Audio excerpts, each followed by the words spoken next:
amazing. So, welcome from me. I'm Hugh Morris. I'm RSCM's director. It says RSCM host on my screen, but I can tell you that's who I am. And I'm hoping that you're all here to do as I'm sure I shall too, which is to learn from Alexander Lestrange about things to do with harmony. And he's waving. He's just muted for a moment because to make sure that the audio doesn't loop round for some reason. The way he's had to turn all of the audio settings on his to make sure that it doesn't blank out the piano and things when he's demonstrating. This is related to the Harold Smart Composing Competition, which is open now and closes on the 15th of January. Details of it all are on our website. We've tried to put together 3 sessions, that's Monday, Wednesday, Friday this week, about 3 elements that typically when we review these submissions would benefit from a lot of people just a bit of a steer and guidance. And one is around harmony, which is today's one. One is around melody, which Joanna Forbes-Lestrange is doing on Wednesday. And the other one is about sort of textures and thinking about how you put an accompaniment together, which is Stephen Bullamore's session on Friday. So we're really grateful to all 3 of them for coming and doing that. And at that point, you will all be very pleased to know I'm going to stop. So you can see this was described as a lunch and learn session. Alexander's making sure he's finishing the lunch bit. So I'm going to talk for another 15 seconds while he finishes his thing, and we will then pass over to Alexander, who will lead. What I should say is you'd be very welcome to say who you are and where you're from in the chat, and if you've got any questions to pose to Alexander, put them in the chat and I'll keep an eye on that as we go. And I think I've said all of this will be recorded, so it'll be available on catch up. I think I've said the important things. And so at that point, I'm going to stop talking. I'm going to say to Alexander, do unmute yourself. Thanks so much for leading today's session. We're in your capable hands, sir. Thank you, Hugh. Can you hear me? Excellent. I'm getting a thumbs up from Hugh, and I'm hoping that other people can hear me. If you're on a video, give me a wave or a thumbs up if you can hear me. Wonderful. Thank you so much. So I'm Alexander Lestrange. I'm a composer and arranger and workshop leader and jazz musician. That's what I love doing. And I've written a lot of choral music in my time, and also I love arranging. I love arranging for vocal groups like the King Singers and Voces 8. And actually thinking about the Harold Smart Composing Competition, which I hope you're all interested in being a part of. I did a lovely project for the BBC Singers, who I work with sometimes, and they asked me to arrange lots of melodies that composers had submitted for the BBC Singers to sing for their carol competition. I don't know if any of you have ever come across the BBC Singers carol competition they do most years, or the Radio 3 carol competition, I think it's called sometimes. So that was great fun. So composers like you would send in melodies, and then Joanna, my wife, and I arranged them, and the BBC Singers then sang them, and we had a competition. That was great fun 2 years ago. But I really hope I'm going to be able to help you today in the next 30 or 40 minutes with some ideas about harmony that might be useful for your compositions, that I believe is going to be setting words from Psalm 100. I had a look at the website. And I'm going to talk about the way that I have approached it, and I would approach it, and I recommend approaching it. It's not the only way, but it's a good way, I think, which is going to be, I'm going to demonstrate it in a minute by sharing my screen and showing you a melody that Joanna and I wrote, and then how we harmonized it. So I hope that'll be a useful process, just to take you through sort of 4 or 5 steps, and then I'm going to play you, if my audio works on my computer, the wonderful choir Tenebrae singing the actual piece that I'm going to be demonstrating. So I hope you enjoy that. I hope you're able to hear that in a minute. And then I hope there'll be time for Q&A and questions, either in the chat or through Hugh, or with you speaking to me about harmony and how you might harmonize things, or any questions to do with harmony. I did once have my favourite ever review. I think it was the Gramophone magazine or one of those institutions, and it said, Alexander Lestrange, the added 9th of British choral music. So as you might even hear today, I do quite like an added note in my harmony, but I am going to take you right from the basics to how you might then develop it in a piece. All right, so far, Hugh, all hearing and seeing all clearly. Just highlight if there's anything I'm saying that's not clear, or you can't hear me, you can't see me. It's all very good. Oh, excellent. Well, here goes with my first bit of tech.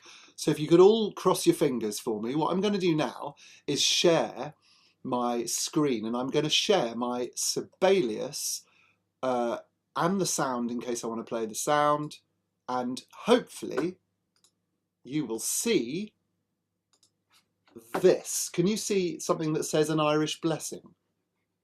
Brilliant. Out of interest, can you see my magic mouse moving around as well? Great, that means I could even highlight things. That's excellent. Now, the next little bit of tech, I have tested this, so it should be good, but I've got, you can't see, but just down here, I've got a computer. No, I've got a computer. I've also got an electric piano, a MIDI keyboard. So, can we still hear me talking and playing the piano? Oh, I'm loving the floating thumbs up that I'm seeing. Thank you, Albert. Thank you, Steve. Thank you, Donald. Right, very good. So, this piece here that you can hopefully see on your screen. First of all, is it big enough to actually see it? Because I've tried to make it as big as I can.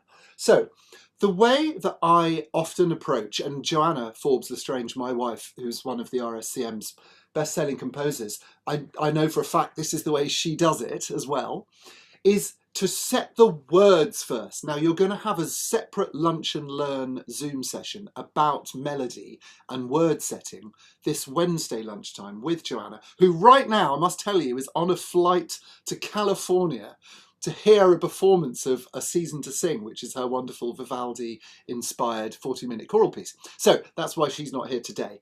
But what we always do is we like to start by setting the words. So what I'm going to do is sing you this setting of May the road rise to meet you.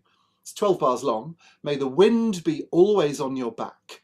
May the sun shine warm upon your face, the rain fall soft upon your fields, and until we meet again, may God hold you in the palm of his hand. Quite well-known words. So I wrote this about 15 years ago with Joanna, and we started with the melody. May the road rise to meet you. May the wind be always on your back. May the sun shine warm upon your face, the rain fall soft upon your fields, and until we meet again, may God hold you in the palm of his hand. So it's a quite simple, mostly diatonic melody. Now, what do I mean by diatonic? I basically mean no sharps and flats. So I say mostly diatonic, as in it's in C major. There's the one little exception. You can see that G sharp there. I just felt, and until we meet again, it might just have a little bit of magic there. We'll meet again, don't know where, don't know when. Can't help but have been inspired subliminally by Vera Lynn, I think, there. But otherwise, it's very simple. It's C major. So, it might be that when you're writing your setting of Psalm 100, it might be that you start with, whether it's the first verse or the whole piece or whatever, a section of melody. You might want to then look at adding some simple chords. So this is, again, the way I approach things. Sometimes when I write the melody, I know what the chords are going to be immediately anyway, but sometimes I might not. So I might feel the melody and then think, how am I going to harmonise it? And I imagine this is, and I hope this is a journey some of you will be going on. So what I've done here, number 2, melody and some simple chords. Now, some of you might have learned or trained at school and learnt about Bach chorales and things, and you might have been taught with Roman numerals. So if so, you'll recognise these ones here, these red ones. So we tend to use uppercase Roman numerals for chords 1, 4 and 5, the major chords. And then for minor ones, we tend to use lowercase Roman numerals. So if you can see that little 5-1, hope that's not too tiny to see. I'll just zoom in because I can. There we go. So that means that that's a minor chord. Chord 6 in the key of C is going to be A minor. But because I'm a jazz musician, I was actually brought up thinking about chords like G7 and C minor 7 and all that kind of stuff. So I've just written the actual names of the chords here above the piece, above the melody. So what I'm going to do now is sing it for you with some very simple root position chords that I hope you'll agree that they're not earth-shatteringly brilliant, but I think they're pretty kind of strong. They're functional, they're simple, they're in root position, and they go like this. May the road rise to meet you. May the wind be always on your back. A little bit like a pop song, a 60s pop song so far, isn't it? C, G, F, G, C. You've heard that a million times in pop songs. May the sun shine warm upon your face. So there's a slight sort of suspension there from a B to an A, the fourth to the third. The rain falls soft upon your fields. So because the melody is sequential, by which I mean then up a tone, it seems sort of natural to me that the chords would be sequential. Chord 1 going to 4, chord 2 going to 5. So 1, 4, 2, 5. That seemed to fit quite well. And then I'm on the last line now. And until, here's my Vera Lynn bit. And until we meet again. Seemed to me that the only way to harmonise that G sharp, certainly the most obvious way, is to have an E chord. Seemed to me it needed a 7th as well. We'll talk more about 7ths in a minute. Meet again. And chord 6 in the key of, well, any major key, as I've already mentioned, is this lowercase Roman numeral. That means it's minor. Can you see here I've put AM. A little m is the shorthand we tend to use for minor. We use a lowercase m. You can write this, A-M-I-N, which is obviously A minor as well, but jazz musicians tend to just write a little m, so that's why I've done that. Till we meet again. And then, may God hold you in the palm of his hand. And because the melody is on the C, but it feels like we should have a dominant chord there, chord 5, I've called that a 5 sus, or G sus 4. So that's what the terminology is there. The melody resolves. I'm sure you're used to the sound of those sus chords or suspended fourth chords. I sometimes talk to pupils about it as, you know, a pendulum is suspended over something. A sus chord is suspended. The fourth is suspended over the third where it actually wants to end up. So that C has a little bit of tension on the suspension, but then it resolves, as we say, down to the third where it wants to be, which brings us home. So far, may the road rise to meet you, may the wind be always on your back, may the sun shine warm upon your face, the rain fall soft upon your fields. And then my favourite bit, and until we meet again, may God hold you in the palm of his hand. Very quick thing to say here before we move on to the next stage. It is harmonic rhythm. Is that something you've ever thought about before? I'm sure you've thought about harmonies, but what I love is how fast the harmonies change. It's quite nice just to get a bit of building up, a bit of tension, a bit of forward motion. You might choose to move the harmony more quickly, which is, I think, why this last section, this third phrase, has a little bit more sense of direction, because look, the chord moves every 2 beats there. Whereas generally, like in this line, we've got 1, 2, 3, 4, 1, 2, 3, 4, 1, 2, 3, 4, 1, 2, 3, 4, 1, 2, 1, 2, 1. So that's an example of changing the harmonic rhythm. And I remember when I was learning about music at university or school, A-level or something, a teacher saying, look for the harmonic rhythm in a piece. Is it all the same or does it vary? And I remember my teacher saying, Mozart and the classical composers, so Haydn, Beethoven, Schubert, they were often the masters at this because they would da da da da da ba ba ba ba, that kind of sense of doing something slowly and then doing something faster, or slowing it down as the opposite. So think about the harmonic rhythm, how often you want to change chords. Okay, so far, until Hugh interrupts me, I'm not going to look at the chat, I'm going to keep talking, but I'm very keen to answer your questions. But can I interrupt you now? Yes, please do, jump in. Just one thing I was thinking about. And I'm sorry that everybody will hear my voice slightly in echo, so I'll talk as little as possible. I'll mute briefly.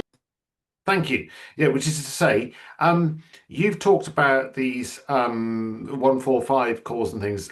Now, just even to go back to the very beginning, why? So I'm going to take up your second bar where it says "Road Rise to Meet You." I can see why, choosing a C major chord at the beginning of the word road, brilliant, because C major, C, E, G fits. Great, yeah.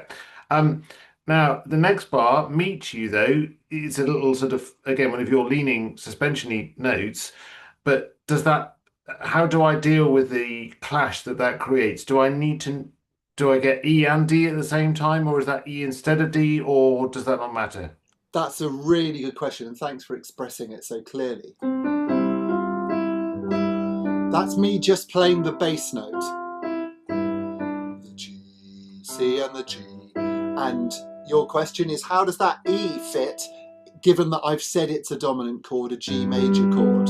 The three notes of G major. I wish I could do a sort of clever camera above that looked at my hands like they do on YouTube videos. I'll do that for next time. But I am playing a G major triad there, which obviously has G, B, D. The melody is "Meet You," which is E, D. So that is indeed an example of a little suspension, what you might call a 6-5 suspension. But do you know what, Hugh? I was just governed by hearing that as a dominant chord. 1-5, road rise to meet you. So when you were doing the figuration in the piano part or the organ part, if you're going to write an accompaniment part, or the vocal parts, I'm going to talk about vocal parts, and I've got a new word for you that I hope you won't throw up at, because I think it's a hilarious word that arrangers use sometimes. When we do that, we need to think, yes. And I think the answer is 1, 3, 6, 5. I don't think we'd necessarily have both at once. That's called an added sixth. If you have the 1, the 3, the 5 and the 6 at the same time, that's the sound of the kind of Glenn Miller. Or if you space it out, that's an added sixth chord, which can be wonderful. It can be a little bit cheesy, a bit jazzy, it can be a bit romantic, it can be In the Mood by Glenn Miller. But I'm going to go 6, 5. Thank you for your question. I hope that answers it a little bit. I'm now going to move on to how we might take these simple root position chords. What do I mean by root position? I mean the bass is playing the name of the chord symbol. So that's a C major chord. So the bass is playing a C. It's not playing a G or an E. That would be an inversion. A first inversion or a second inversion. So here, this is what I'm going to do now. The same melody, but with the same chords in different inversions. So I've done a little bit of colour coding. So my pinky red ones here are what jazz musicians call slash chords, and what classically trained Bach chorale type analysts would like to call inversions. So what does it mean when you invert a chord? Basically, it means you don't have the root note, the C, or in this case, the G, at the bottom. So what's the lowest note we're going to hear, either in the bass line of the organ or the bass line of our SATB choir if we're writing for a choir? What is the lowest note? Now, the word inversion obviously comes from invert, which means to turn something upside down, to invert it. So you might think that if that's my C and I invert it, my C has to be on the top. But actually, when we talk about chord inversions, it's not so much about that. The crucial thing is, once you've inverted it, what is the lowest note? What is this red water bottle cap? So that's why, again, I'm not saying jazz musicians do it better, but they do it in a, I think, slightly clearer way. Jazz musicians would always say G over B. They wouldn't tend to say G first inversion. They would understand you if you said that to them. But G over B, that's my G major chord. If I put the B in the bass instead of the G, that's a sound you've all heard. You get it in hymn tunes, you get it in classical music, you get it in modern music, get it a bit in pop music. Perhaps not quite so much. You tend to get root position chords more, don't you, in pop music? But that is a first inversion chord. So if you were the bass, you might be singing. I'm going to improvise a harmony, a bass line to this one. May the road rise to meet you. So I sang C, C, C, B, B. But it's still a G major chord. It's still functioning as a G major chord. Why have I done a first inversion? Because that's what a B in the bass is. The third in the bass is called a first inversion. It's the first option of having a different bass note, if you like. Because I want a smooth bass line. And this is my next point that's related. Can you see here? I've written passing bass notes. And what I mean by that is, when you're harmonizing a melody, you've got the basic chords. So I went for some root position chords just 5 minutes ago. Now I'm looking at a bass line that has a sense of flow, maybe stepwise rather than always jumping around, or a combination of stepwise movement and jumping around.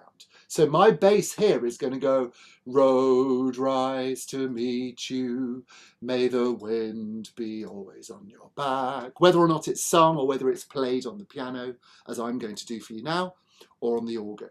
So we've got a G first inversion, which means G over B instead of G major in root position. Okay, then the same thing here. Another option, instead of, I'm going to go, that is an F major chord with an A in the bass, this one here. So again, jazz musicians would say F over A. This is F root position. I hope you can hear the piano clearly. I'm playing that F bass note for you now. If I do F over A, thank you RSCM host for the thumbs up there, that's an A in the bass. So, may the road rise to meet you, may the wind, can you hear that? And talking about getting a smooth bass line, a nice, if I've done G over B here, I probably wouldn't want to drop down to a root position F major chord there anyway, because if I did, my bass line is going to be a little bit ugly and a bit angular, isn't it? Road rise to meet you, may the wind. I can't even sing a bottom F, but you know what I mean. Jumping from a B to an F. Do you know what that interval's called? The tritone, the devil's interval. Diabolus in musica, they used to call it, back in days of yore. So that's another reason for looking at a smooth bass line.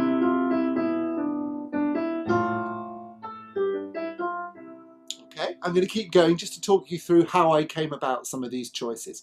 I'm going for a slightly folky, slightly poppy style anyway, as you will have probably heard already. So if anyone wants to jump on and tell me that I shouldn't have gone B-O in the melody as well as A, G in the bass, feel free. That's called consecutive octaves, which you wouldn't do in your A-level Bach chorale harmony, but you would do in a folk song or a pop song.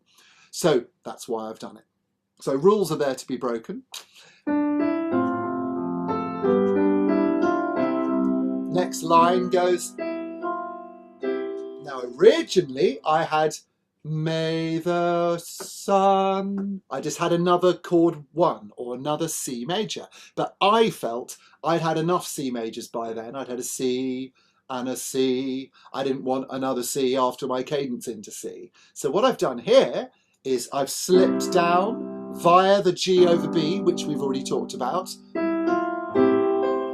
Because it's a bit jazzy, poppy, folky, this song, I've gone to an A minor 7 chord. So that works as A, C, E, and the G that's in the melody. That's another way of harmonizing. May the sun shine warm. I've gone, may the sun shine warm. So you might want to experiment. If you hear or want to experiment with finding seventh chords, you might think C, but with an A in the bass, actually gives you an A minor 7. So you can go for chord shapes if you're playing the piano in your right hand and a different bass note in the left hand. I talked about slash chords. Jazz musicians call these slash chords. Here's another way I could have written this A minor 7. Are you ready? I could have written C slash A, because that actually is a C shape over an A bass. But it's actually more helpful and more conventional, both in jazz and in classical music, to call that A minor 7. But in terms of shapes, so if I'm playing the piano, a C major triadic shape,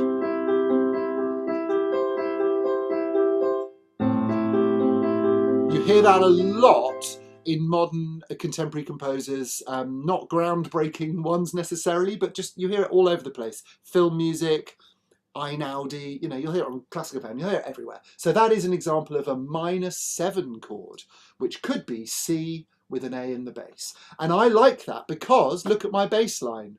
Would be always on your back. May the sun shine warm upon your face, the rain. So I've on purpose gone for a descending scale-wise bass. I'm going to keep moving because there's one more stage I want to show you and then have time for questions.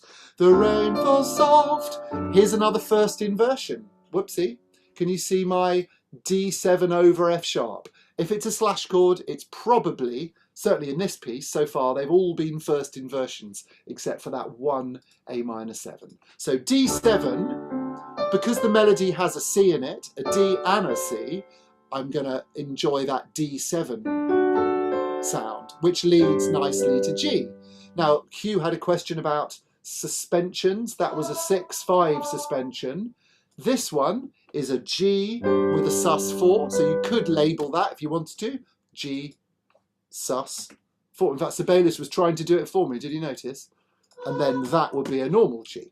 Okay, and then look at my bass line. I've put /F because the harmony is still G. And again, you hear this in hymn tunes. If there are any organists out there or pianists, you get those.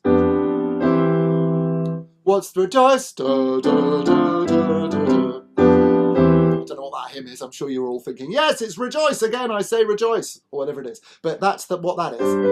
It's G over F. Now, here's another first inversion, bottom line. Then there's my violin, we'll meet again. Then I've gone for yet another first inversion. So do experiment with a first inversion. What's a first inversion? It's a normal chord, but with the third in the bass instead of the tonic in the bass. That's what the first inversion is. So A over C sharp is a first inversion. D7 over F sharp is a first inversion. G over B is a first inversion. F over A is a first inversion. Okay? Let's go on to the next stage. I know Hugh will jump in if there are any quick questions about that. Now, the next stage, once you've come up with some chords, perhaps a few inversions of some chords, you've thought about a bass line that's a strong bass line, hopefully not too angular or difficult to sing if you're going to ask singers to sing it. Do you remember I gave the example of the Devil's Interval? You probably wouldn't want that as your bass line. Now, number 4, melody and chords plus accompaniment. You're going to have a session on Friday about accompaniment, so I'm not going to talk very much about this. I'm just going to play it for you. So what I've done is I've taken those harmonies and look at how the bass line is basically being the bottom of the slash chord. The right hand side of the slash chord is the bass note. So just to give one example, that's F over A. So the right hand is playing F figuration, but the bass note itself is A, which gives you this smooth bass line. Okay, I'll play and sing this. May the road rise to meet you. May the wind be always on your back. May the sun shine warm upon your your face. I'll just move the screen.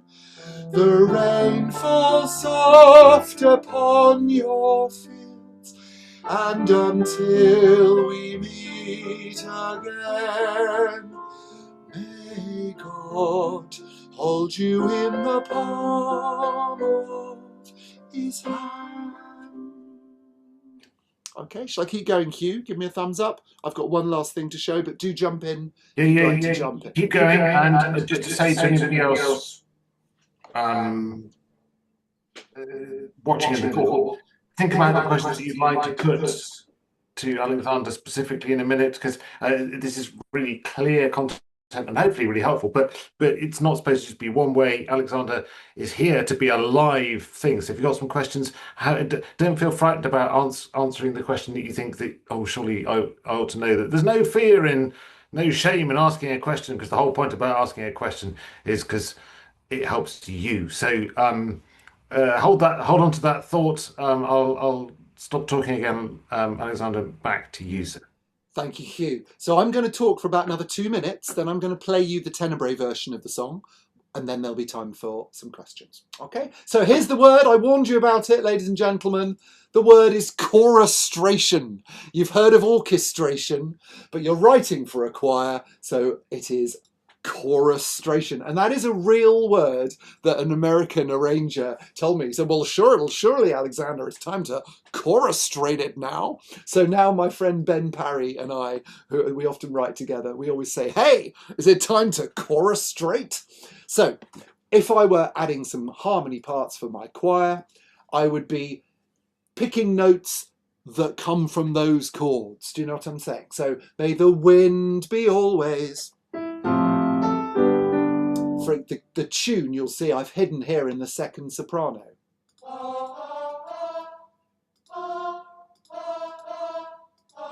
You can hear that, Hugh, can you? The Sibelius playback. Good. So the tune is hidden in the middle. That's just a nice little technique. You don't have to do that. You can have the tune on the top. You can have the tune on the bottom. Have the tune in the unison lower voices. That would sound great as well. But I was writing for tenebrae upper voices. So I've written soprano 1, 2 and alto. And just to give one example, may the wind is obviously the melody with an F. But the piano part we've talked about already here.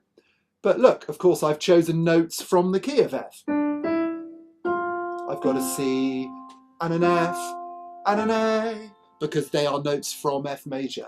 The next note, B. Well, the note is an A, but the word is B.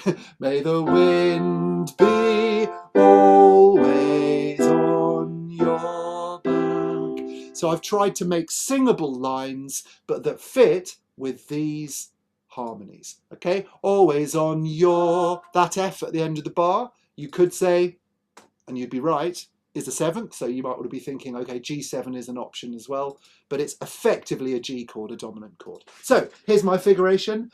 May the road rise to meet you. May the wind be always on your back. May the sun shine warm. I've gone into 6th there. Shine warm upon your... Because 6ths are nice and easy. 3rds are nice and easy to sing in parallel. And a 6th, of course, is a 3rd inverted, isn't it? So 6ths sound good. And then the rain falls soft upon... I tried to make a nice alto line there, going down the scale. Here's my violin bit. Again, my alto part goes down there. Till we meet again. Into unison can be quite effective. May God... So if you've got 3-part harmony, you don't need to be in 3-part harmony all the time. But anyway, we can talk more about that on your other sessions. And then hold you in the palm of his hand. I finished in unison there as well. So don't forget how effective unison can be. Oh, and I've got a cheeky descant and I've got a modulation. Now, the classic, this, I know you're not writing Christmas carols, you're writing Psalm 100, but the classic Christmas carol formula, as Hugh will know, is often a modulation and often a descant for the last verse. Rutter and Wilcox knew what they were doing in the 1960s and 70s, and everyone's done it since. Right, I'm going to stop talking. I'm going to play you Tenebrae's beautiful version and show you what's going on. So this is Nigel Short conducting Tenebrae. It's a wonderful organist and pianist called James Sherlock, who is a phenomenal musician. And can you hear that, Hugh? Shall I turn it up? And the upper voices of Tenebrae.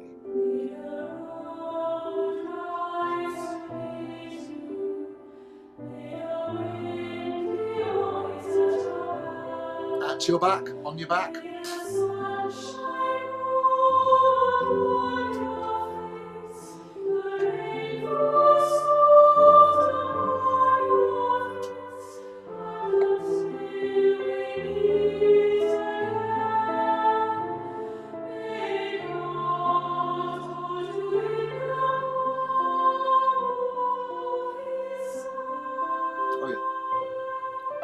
There were the chords. Sorry, I didn't show you the chords. So that was the first verse. Here's the little link that you get at the beginning and in between. Here is the choristrated version for verse 2.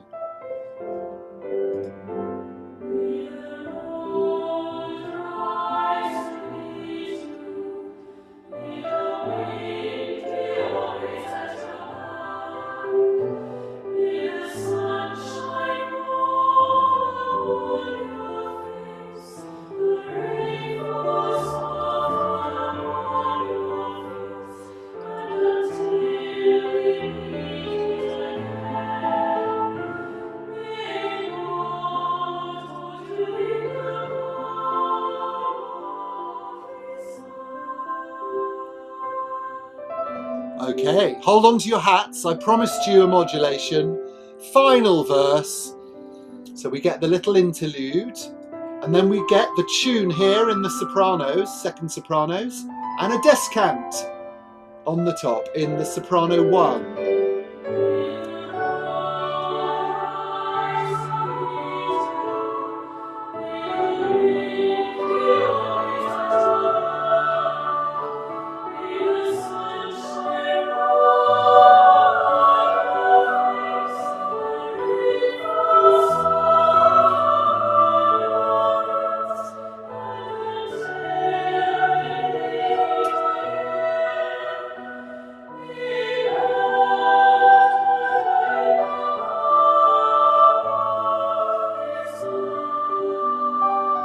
Your interrupted cadence, because I want to repeat the last line to make it feel like the end.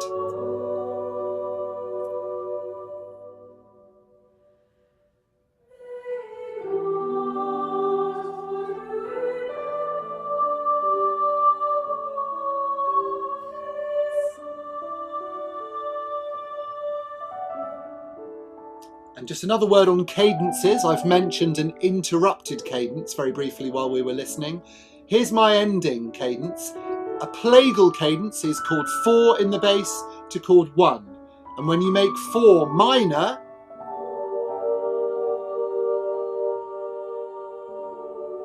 it sounds like that. So that's called a minor plagal cadence, which I quite enjoy. So you can have that one on me if you like. A plagal cadence to make it feel final, and a minor one to make it gooey. Even though you're ending in a major key, make chord 4 minor. Right, Hugh, over to you with any questions or thoughts. Well, so first of all, there's a couple of things in the chat here. First of all, thank you, of course. Secondly, Albert saying, would the piano bass line, as you put it, be considered a basso continuo? Well, I guess the way that you're sort of thinking about the harmony with the melody and the bass like this, the answer is sort of yes, and Alexander's nodding. However, there's a couple of things there's a specific question about what's the pause chord called in bar 86 or 7 of the descant verse? Oh, that's an exciting one. It's a very exciting one. I chose this piece because it's a song that is mostly diatonic, as in mostly uses major chords, 1, 4, 5, the chords that you get from the major scale, I should say. But this is an example. We're in D major at the moment. And if you look at this chord, which I'm guessing is the one we're talking about. Yeah. Thank you. So I've gone... So D major is the chord before, and we're in the key of D major. But here it comes. That, my friends, is called the Tristan chord. If anyone's ever heard... Well, I'm doing it in the wrong key now, aren't I? So it's in this key. So upper minor third. And that is called a half diminished chord. But do you know what the best way of thinking of it as is? It's a slash chord. So we're in D major. Look at what my right hand's doing. B minor in the right hand, G sharp in the left hand. So if you were to write that as a slash chord, it would literally be B minor slash G sharp. G sharp is the chord 4, or the augmented fourth of the key of D major. And it often goes to that in Schubert and composers like that, Mozart. And I used it in a slightly more jazzy way.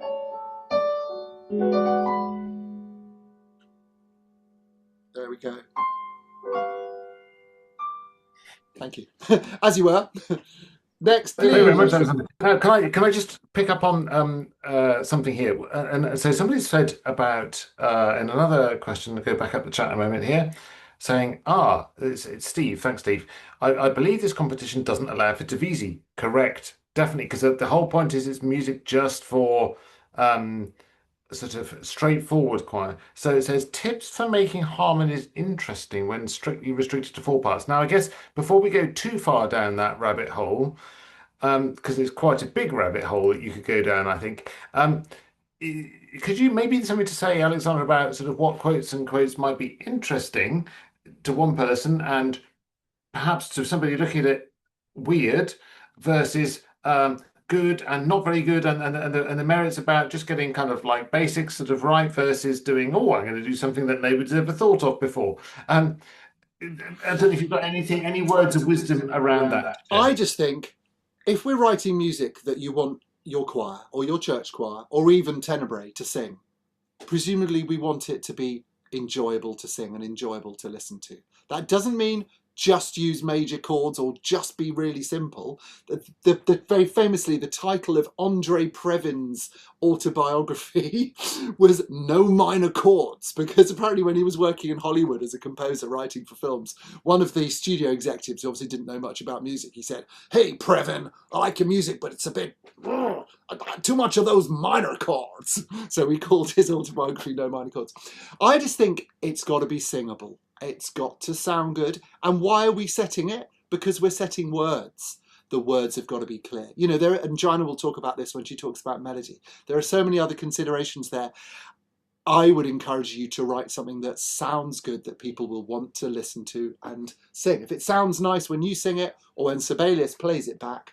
So you've got 4 parts if you're going to write for SATB, although don't forget how effective unison is, and don't forget how effective 2-part harmony is. Maybe the sopranos and tenors singing in unison, the altos and basses singing in octaves as well.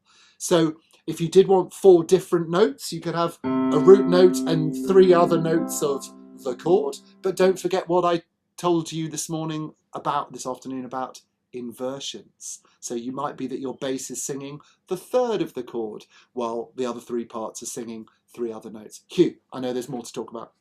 Thank you. Just and so Steve's saying thank you, and a massive shout out to your new college canticles. Amazing, there. Yes, great piece. All of these are on an album, in fact, that you just played the track from, isn't it? On Eagle's Wings, available from all good record shops and certainly from Alexander. But the just thinking about you said about what music sounds good. I guess, and certainly when we've had these received for competitions in the past, people. You put the music in on, either Sibelius or maybe MuseScore or, which is free online. What's your advice about the sort of listening thing? Because, of course, the computer will play anything that you put in, regardless of whether that was a good idea, with the same, it's not bothered about whether the notes are good or bad. It just plays the notes that you put in. What would be your advice about listening back to what the harmonies are that the computer is playing you? Have you got any tips on that? Yeah, it's a really good point. I mean, I've worked with Sibelius for years and years, I've also got, as you can probably see behind me, I've got a recording studio, and I'm lucky enough to be able to sing and record myself. I have a wife who's a soprano, and I've got two children who sing tenor and bass. So we can often sing it. I mean, of course, the best way to see how it sounds, because of course the words you're going to sing and the vowels and the consonants and the lengths of the phrases and the notes are going to sound completely different to Sibelius playing this.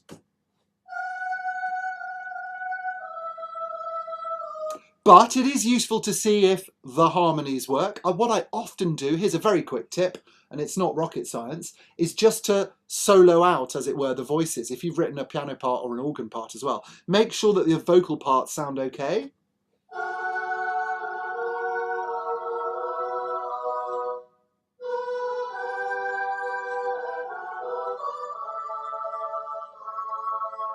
You know, that's a really useful tip, Hugh, for just being able to hear what just the voices are doing.